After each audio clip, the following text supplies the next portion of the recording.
Welcome to my YouTube channel. ನಾಳೆ ನಮ್ಮ ದೊಡ್ಡಮ್ಮ ಮಗಳದು ಮನೆದು ಗೃಹ ಪ್ರವೇಶ ಇತ್ತು. ಹಂಗಾಗಿ ಒಂದು ದಿವಸ ಮುಂಚಿತವಾಗಿ ಹೋಗ್ತಾ ಇದ್ದೀವಿ. ಮಕ್ಕಳನ್ನೆಲ್ಲ ಕರ್ಕೊಂಡು ಹೋಗೋಕ್ಕಾಗಲ್ಲ ಅಂತ ಬೇಗ ಹೊರಟ್ವಿ. ಹೋಗಿ ಸ್ವಲ್ಪ ಹೊತ್ತು ರೆಸ್ಟ್ ಮಾಡಿದ್ವಿ. ಅಷ್ಟೊತ್ತಿಗೆ ನಮ್ಮ ಅಕ್ಕನ ಮಕ್ಕಳು ಕೂಡ ಬಂದರು. ಅದಕ್ಕೆ ಅವ್ರು ನೋಡ್ತಾ ನಿಂತಿದ್ದಾರೆ. ಹಂಗೆ ಅಕ್ಕನೇ ಕೂಡ ಊಟನೂ ಮಾಡಿಸ್ತು. ನಮ್ಮ ದೊಡ್ಡಪ್ಪರ ಮಕ್ಕಳು ಇವರು. ಅಕ್ಕ ತಂಗಿನ ಒಂದೇ ಊರಿಗೆ ಕೊಟ್ಟೈತೆ. ಇವಾಗ ಇವ್ರ ಅಕ್ಕ, ಇವ್ರ ತಂಗಿದೆ ನಾಳೆ ಇರೋದು ಗೃಹ ಪ್ರವೇಶ. ಸಂಜೆ ಆದಮೇಲೆ ಅವ್ರದ್ದು ಹಳೆ ಮನೆ ಹತ್ರ ಹೋಗೋಣ ಅಂತ ಹೊರಟ್ವಿ. ಹೋಗ್ಬೇಕಾದ್ರೆ ಅಲ್ಲಿ ದೇವಸ್ಥಾನದ ಪೂಜೆ ಮಾಡ್ತಾ ಇದ್ರು. ಒಂದೊಂದು ಊರಲ್ಲಿ ಒಂದೊಂದು ವಿಶೇಷತೆ ಇರುತ್ತೆ ದೇವಸ್ಥಾನಗಳಲ್ಲಿ. ಇದ್ರ ಹೆಸರು ಕೊಲ್ಲಾಪುರದಮ್ಮ ಅಂತ. ನಾವು ಕೂಡ ಕೈ ಮುಗಿದು ಅಲ್ಲೇ ಸ್ವಲ್ಪ ಹೊತ್ತು ಕೂತ್ಕೊಂಡಿದ್ವಿ. ಅಕ್ಕ ಡೈರಿ ಹತ್ರ ಹೋಗಿದ್ದು, ಹಾಲಕ್ಕೆ ಬರ್ತೀನಿ ಇಲ್ಲೇ ಇರಿ ಅಂತ ಹೇಳೋಗಿದ್ರು. ಹಂಗಾಗಿ ಅಲ್ಲೇ ವೆಯ್ಟ್ ಮಾಡ್ತಿದ್ವಿ. ಬೇರೆಯವ್ರು ಯಾರೋ ಕೋರ್ಕೊಂಡಿದ್ರು. ಹಂಗಾಗಿ ದೇವರು ಅಂದರೆ ಇಲ್ಲಿ ಏನು ವಿಶೇಷ ಅಂದರೆ, ದೇವ್ರ ಮುಂದಕ್ಕೆ ಹೋಗಿ ಬಂದಾದಮೇಲೆ ಅವ್ರು ಕೋರ್ಕೊಂತಾರೆ. ಅಲ್ಲಿ ಒಂದು ಜಾಗ ಇತ್ತು, ಅಲ್ಲಿಗೆ ಹೋಗಿ ಅದು ಗುರ್ತೇನೋ ಮಾಡುತ್ತೆ. ಆವಾಗ ಅವ್ರಿಗೆ ನಾವು ಅಂದ್ಕೊಂಡಿರೋದು ಆಗುತ್ತೆ ಇಲ್ವಾ ಅಂತ ಅವರಿಗೆ ಗೊತ್ತಾಗುತ್ತೆ. ಈ ಥರ ಇಲ್ಲಿದ್ದ ಪದ್ಧತಿ.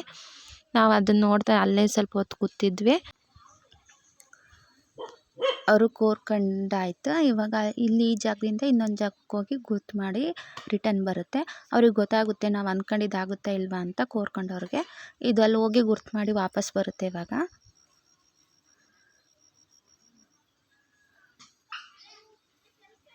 ಒಂದೊಂದು ಊರಲ್ಲಿ ಒಂದೊಂದು ಥರ ಇರುತ್ತೆ. ಮತ್ತು ಅಪ್ಪಣೆನೂ ಕೇಳ್ತಾರೆ. ಇಲ್ಲಿ ಈ ಥರ ಇದು ಹೊರಡ ದೇವರಲ್ವ, ಇಲ್ಲಿ ಈ ಥರ ಪದ್ಧತಿ ಇತ್ತು. ಈ ಊರಲ್ಲಿ ತುಂಬ ದೇವಸ್ಥಾನ ಇತ್ತು.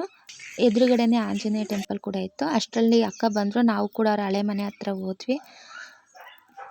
ಬರೋರೆಲ್ಲ ಒಂದು ದಿವಸ ಮುಂಚೆನೇ ಬಂದಿದ್ದರು ಮನೆಗೆ ನೆಂಟರು. ನನ್ನ ಮಕ್ಕಳಂತೂ ಅಡುಗೆ ಮನೆ ಅಲ್ಲಿ ಇಲ್ಲಿ ಎಲ್ಲ ಓಡಾಡ್ತಾ ಇದ್ರು.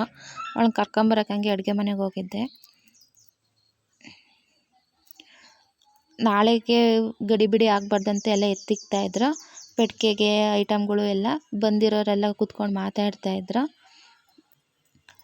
ಇದು ತೋಟದ ಮನೆ ಆಗಿರೋದ್ರಿಂದ ಈ ಹಳೆ ಮನೆಯಿಂದ ಹೊಸ ಮನೆಗೆ ಹೆಚ್ಚು ಕಮ್ಮಿ 1.5 ಕಿಲೋಮೀಟ್ರ್ ಆಗ್ತಿತ್ತು. ಹಂಗಾಗಿ ಅಲ್ಲಿ ನೀರಿನ ಅಂದರೆ ಬೋರ್ ಇತ್ತು. ಕರೆಂಟ್ ಇರುತ್ತೆ ಅಲ್ವಾ ಹೆಂಗೆ ಅಂತ ಇಲ್ಲಿಂದನೇ ನೀರು ತಗೊಂಡು ಹೋಗೋಣ ಗಂಗೆ ಪೂಜೆ ಮಾಡೋಕ್ಕೆ ಅಂತ ನೀರು ಕೂಡ ತಂದಿಕ್ತಾಯಿದ್ರು.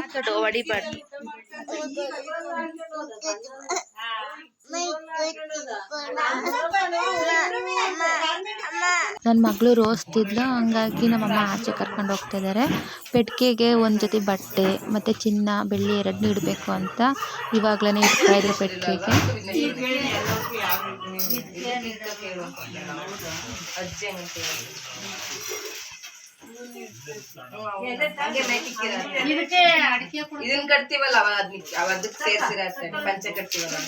ನೀವು ಊಟ ಮಾಡ್ಕೊಂಬರೋಗಿ ಎಲ್ಲರೂ ಒಂದೇ ಸಲ ಹೋಗೋಕ್ಕಾಗಲ್ಲ ಕಾರಲ್ಲಿ ಅಂದರೆ ಸ್ವಲ್ಪ ಜನ ನಾವು ಕೂಡ ಕಾರಲ್ಲಿ ಹೋಗಿ ಊಟ ಮಾಡ್ಕೊಬರೋಣ ಅಂತ ಹೊರಟ್ವಿ.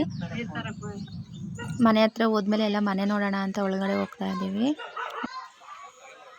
ಮನೆ ಒಳಗೆ ಹೋಗ್ತಾ ಇದ್ದೀವಿ. ನಮ್ಮಮ್ಮ ನನ್ನ ಮಕ್ಕಳೆಲ್ಲ ಮುಂದೆ ಹೋದ್ರು. ಮನೆ ತುಂಬ ದೊಡ್ಡದಾಗಿತ್ತು. 6 ಬೆಡ್ರೂಮ್ ಇದ್ದು. ಮತ್ತು ಹಾಲು ಕಿಚನು ದೇವ್ರ ಮನೆ. ತುಂಬ ದೊಡ್ಡದಾಗಿ ಕಟ್ಟಿದ್ರು ಮನೇನ.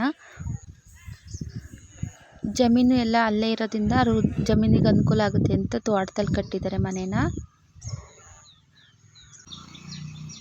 ನಮ್ಮಮ್ಮಗೆ ಹೇಳ್ತಿದ್ದೆ, ಅಮ್ಮ ನೀನು ಹಿಂಗೆ ಕಟ್ಸು ಅಂತ. ನಮ್ಮಮ್ಮ ಹ್ಞೂ ಅಂತ ಸುಮ್ಮನೆ ಆಯಿತು.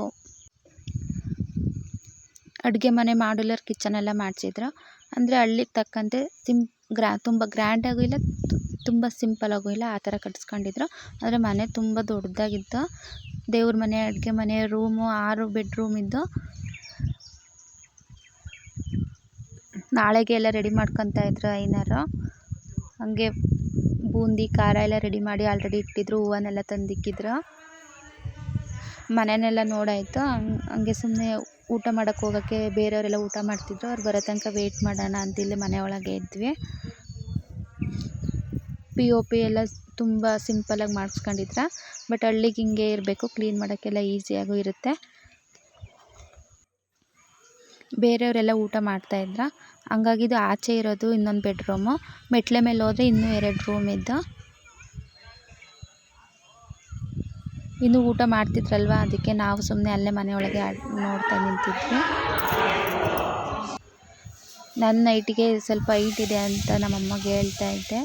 ಅದಕ್ಕಿಲ್ಲ ನಮ್ಮಮ್ಮ ಕರೆಕ್ಟಾಗಿದೆ ಅಂತ ಹೇಳ್ತಾ ಅಷ್ಟರಲ್ಲಿ ಎಲ್ಲ ಊಟ ಬೇರೆಯವ್ರದ್ದಾಗಿತ್ತು. ನಾವು ಕೂಡ ಊಟ ಮಾಡ್ಕೊಂಡ್ವಿ. ಊಟಕ್ಕೆ ಅನ್ನ ಸಾಂಬಾರು ಬಜ್ಜಿ ಮಾಡಿದ್ರು. ಊಟ ಮುಗಿಸಿ ಎಲ್ಲ ಬರೋ ತನಕ ವೆಯ್ಟ್ ಮಾಡಿ ರಿಟರ್ನ್ ಮನೆಗೆ ಬಂದ್ವಿ. ಇವತ್ತಿನ ವಿಡಿಯೋ ಇಷ್ಟ ಆಗಿದ್ದರೆ ಲೈಕ್ ಮಾಡಿ, ಸಬ್ಸ್ಕ್ರೈಬ್ ಮಾಡಿ. ಗೃಹ ಪ್ರವೇಶ ದಿವಸ ಏನಾಯಿತು ಅಂತ ನೆಕ್ಸ್ಟ್ ವಿಡಿಯೋದಲ್ಲಿ ಹಾಕ್ತೀನಿ. ಧನ್ಯವಾದಗಳು.